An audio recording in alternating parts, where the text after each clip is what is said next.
Bonjour, voici votre tirage de la semaine avec 3 cartes. La première, ressources, intention. Deuxième, obstacle.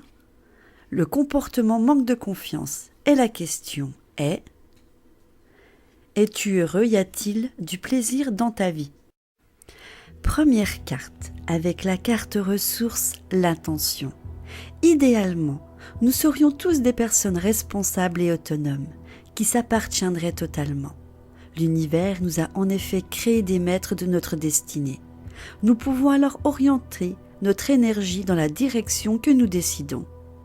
Soit nous l'orientons dans le seul sens de notre volonté personnelle, et dans ce cas, nous vivons comme non reliés au reste de l'univers. Nous agissons par rapport à des besoins issus de manques et de blessures ou de vieilles décisions rancunières. Nous voudrons alors coûte que coûte avoir tel métier, telle voiture, telle femme, tel homme. Nous pouvons choisir ainsi, ou bien de croire que nous sommes totalement reliés à l'univers, que nous sommes une partie infime du grand tout qui cherche à se réaliser au travers de nous, au travers de la réalisation de notre rêve profond. Dès lors, nous pouvons décider d'orienter notre énergie en fonction de ce que nous dicte ce rêve profond. Ce chemin courageux et fort de lâcher prise libère notre pouvoir d'intention, balaie petit à petit notre volonté personnelle et nous offre davantage de plaisir, de facilité, de satisfaction, de joie, d'amour. Souvenez-vous que même sur votre chemin parfois difficile, vous avez à chaque instant ce pouvoir d'intention. Si vous l'utilisez, celui-ci mettra l'univers entier à votre disposition pour vous emmener là où c'est juste pour vous. Cette ressource vous invite à vous souvenir de ce pouvoir et à l'utiliser. Exprimez vos intentions sans vous soucier de savoir ce que vous souhaitez, si c'est possible ou pas. Émergeant du plus profond de votre être, une intention est forcément juste. Deuxième carte, obstacle, ce qui pourrait créer un obstacle dans votre vie.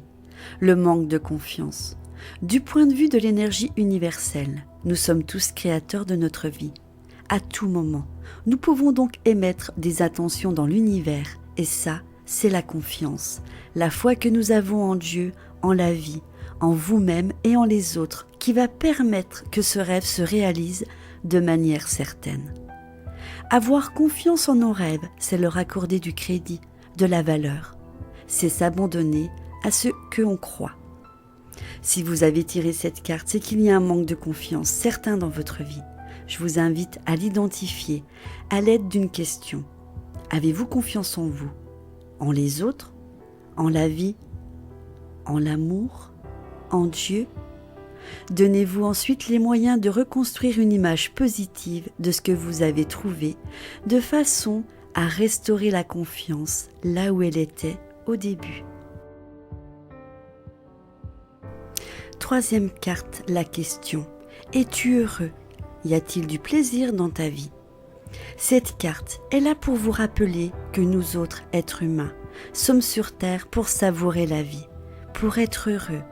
S'il existe un sens à notre vie, nous la partageons tous, c'est le bonheur. Celui-ci ne doit cependant pas être un idéal à atteindre, mais une réalité quotidienne. Ainsi, cette carte vous évite-t-elle également de vous égarer dans les effets secondaires de la guérison et du développement personnel. N'oubliez pas que vous êtes sur Terre pour jouir de la vie à chaque instant, pour vivre dans le présent. Or, la guérison et le développement personnel peuvent nous faire miroiter qu'un jour seulement, nous serons heureux une fois guéris. Attention, rappelez-vous que la vie est ici et maintenant et que chaque jour est l'occasion d'être heureux et de prendre du plaisir. Dans quelle mesure vous accordez-vous des moments de plaisir dans votre vie? Parvenez-vous à goûter le bonheur de l'instant présent? Cette carte vous rappelle l'importance du moment présent, un principe de vie. Voilà, votre tirage exercice énergie de la semaine est à présent terminé. N'hésitez pas à bien méditer chacune des 3 cartes que je vous ai présentées et à travailler dessus. Je vous embrasse, à bientôt.